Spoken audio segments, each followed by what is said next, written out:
Bonjour chers compatriotes, nous voilà pour la deuxième vidéo sur la même thématique, comment désintégrer la dictature dans notre pays.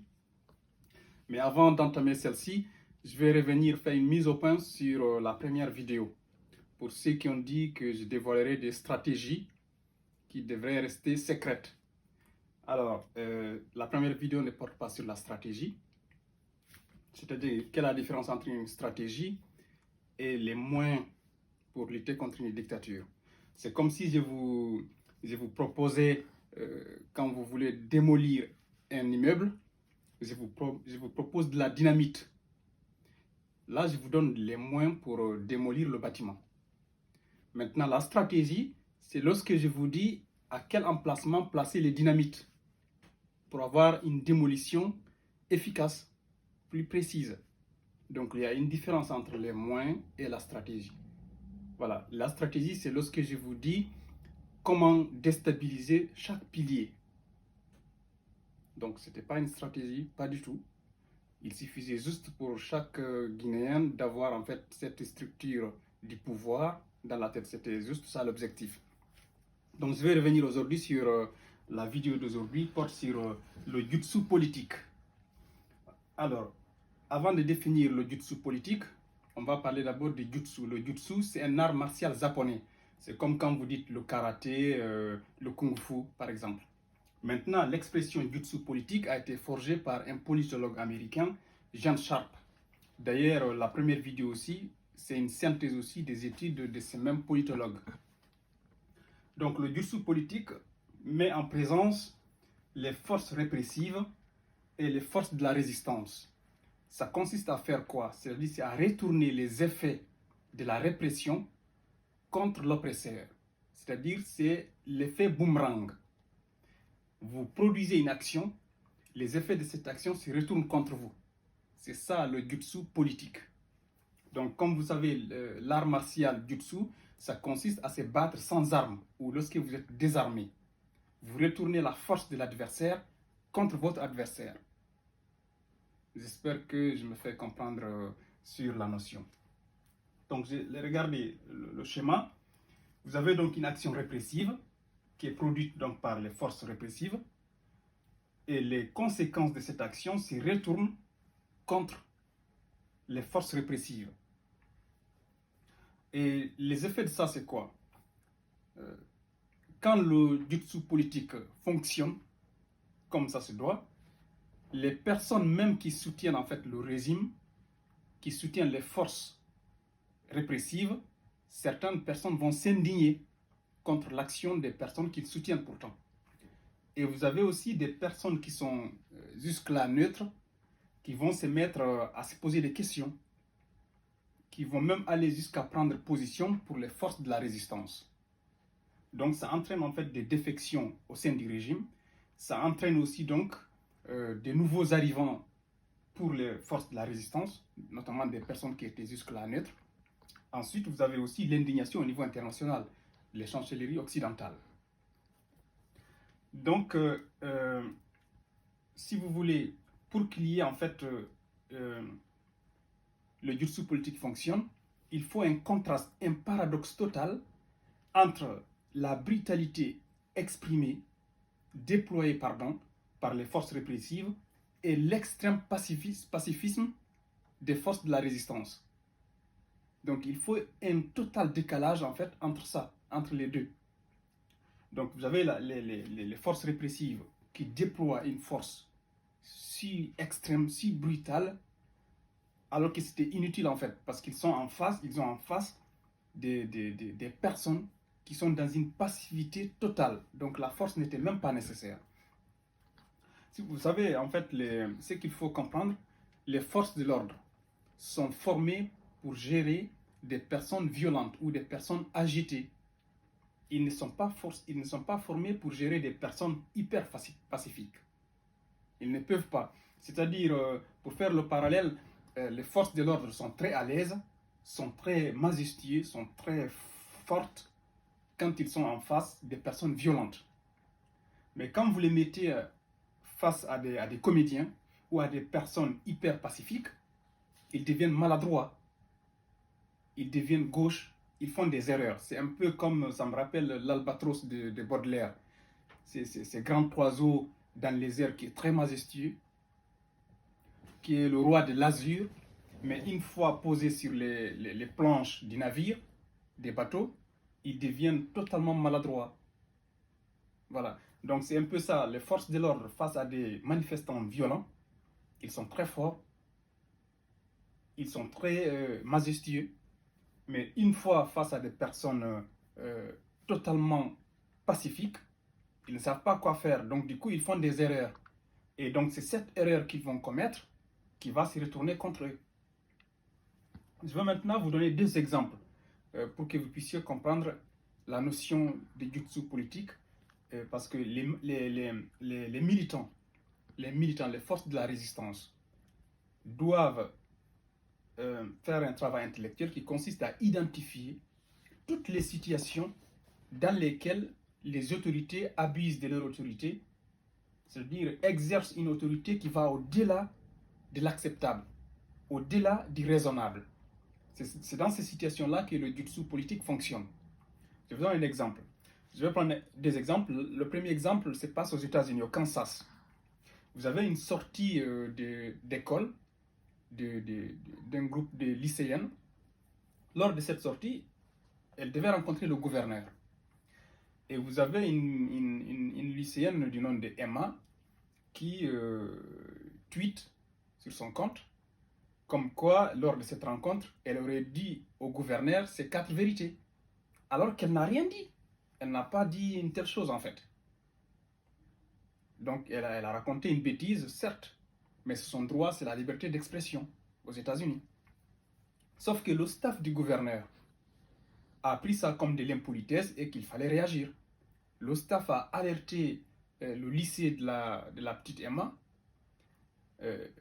Les encadreurs du lycée se sont réunis et ont pris une décision comme quoi Emma sera sanctionnée. La sanction serait donc Emma devait rédiger en fait une lettre d'excuse au gouverneur.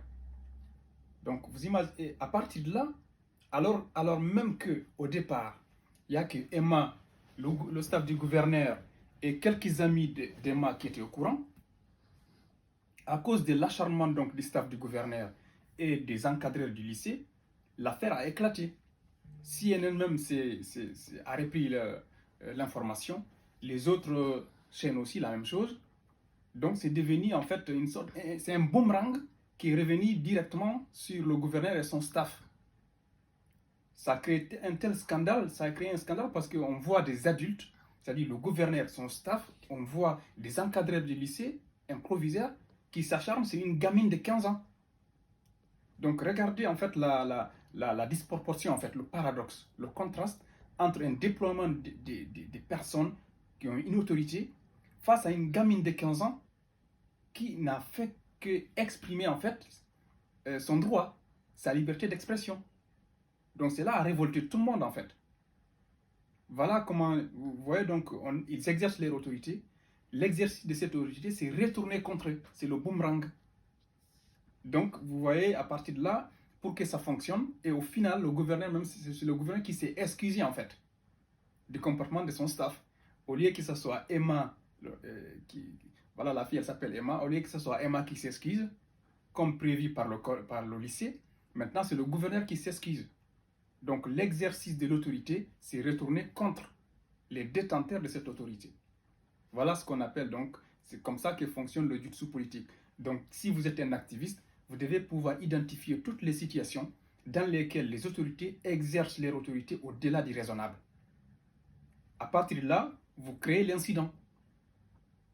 Une fois l'incident créé, c'est parti. Aujourd'hui, nous sommes dans une période où tout est sur les réseaux sociaux, tout peut être médiatisé. Ce n'est plus en fait à l'époque des Conté. Donc aujourd'hui, on ne doit plus rien laisser à ce régime d'Alpha Condé. Je vais vous donner aussi un deuxième exemple. Vous savez, en Asie, notamment au Cambodge, en Birmanie par exemple, les moines, ce sont des personnes, c'est une source du pouvoir. Ce sont des personnes qui sont sacralisées. Même dans certains aéroports, vous avez en fait une salle d'embarquement qui leur sont réservées. Si vous faites une file d'attente au Cambodge, par exemple, une longue file d'attente, un petit moine peut venir en fait sans respecter en fait la file d'attente. Il peut vous passer comme ça n'indigne personne en fait. C'est considéré comme normal. C'est pour vous dire combien de fois ces gens-là sont respectés, sacralisés dans ce pays. Maintenant, en Birmanie, qu'est-ce qui va se passer? Du fait que le pays était sous sanction, les moines qui étaient déjà payés par le régime était acculé financièrement. Le régime donc finit par supprimer en fait les subsides accordés aux moines. Donc c'est la pauvreté donc qui frappe tout le monde. Et jusque-là, les moines étaient restés en dehors de la politique. C'est comme s'ils observaient une sorte de neutralité. Ils restaient dans leur sacerdoce religieux. Sauf que ce qui va se passer, il y a un moine dont j'ai oublié, je ne retiens pas le nom, qui va même vendre en fait ces tuniques des moines. Il va donc imprimer des affiches contre le régime pour organiser une manifestation. Lors de cette manifestation, il y a 400 moines qui se sont réunis pour manifester. Vous savez, déjà, ce sont des pacifistes, ces moines. Mais le régime sort les militaires qui massacrent totalement en fait ces moines. Et des moines, n'oubliez pas, qui sont sacralisés en fait dans la tête des Birmans. Il y a eu des dizaines de morts, il y a eu des milliers d'arrestations parmi les moines. Certains ont été condamnés à 60 ans de prison, à des travaux forcés. Donc cela a indigné tellement, c'est-à-dire le déploiement d'une telle force brutale contre des personnes qui incarnent même en fait le pacifisme, ça a indigné tous les Birmans. Ce qui a entraîné donc des séries de manifestations. L'arrestation de la dame qu'on appelle, c'est passé Aung San Suu Kyi, j'arrive pas bien à prononcer son nom. En tout cas, c'est ce qui a déclenché en fait la démocratisation, la marche vers la démocratisation de la Birmanie. Même si ce n'est toujours pas un pays démocratique, ne soyons pas non plus dupes. Mais c'était donc là pour vous donner en fait comment fonctionne le jutsu politique. Donc il faut un contraste, un paradoxe entre le comportement des forces répressives et le comportement des forces de la résistance. Donc maintenant, là, si on doit rentrer dans la stratégie, ce que je ne vais pas faire ici, sur cette vidéo, je peux en fait énumérer quel comportement des activistes peuvent tenir face aux forces répressives pour que ces jutsu politiques fonctionnent. Si vous demandez aujourd'hui, par exemple, le gouvernement guinéen, quels sont les incidents, les bavures après lesquels, le gouvernement s'est retrouvé acculé, ils vous diront que c'est lorsque les policiers ont utilisé la dame comme bouclier humain. C'est lorsque le vieux qui partait à la mosquée a été giflé comme ça, gratuitement, par des policiers. Parce que vous avez là deux situations où vous avez un déploiement d'une force, d'une grande injustice face à des personnes en fait qui étaient totalement passives. Il n'y avait aucune nécessité en fait d'utiliser cette dame comme bouclier humain. Il n'y avait aucune nécessité en fait de bastonner un vieux qui allait à la mosquée. Donc c'est cette extrême injustice qui pousse donc les gens à s'indigner. Donc voilà comment fonctionne donc le jutsu politique. Il faut donc comprendre donc ces schémas. La compréhension donc de ces schémas induit donc un comportement adéquat de la part en fait des militants, des manifestants même. Les partis politiques en fait pourront sensibiliser leurs militants sur quel comportement tenir lors des manifestations.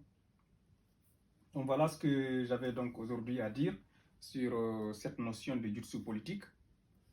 Merci à tous.